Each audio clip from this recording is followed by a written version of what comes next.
How to use overlay in CapCut PC. Hello everyone, this is Sabrina here to help you today. So without any further ado, let's get right into the video.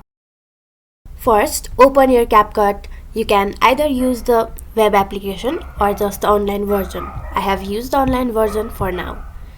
First, upload a video, and then in order to overlay, what you will have to do is simply tap on this video that you recently uploaded and then tap on this image icon with a plus. Then tap on add overlay.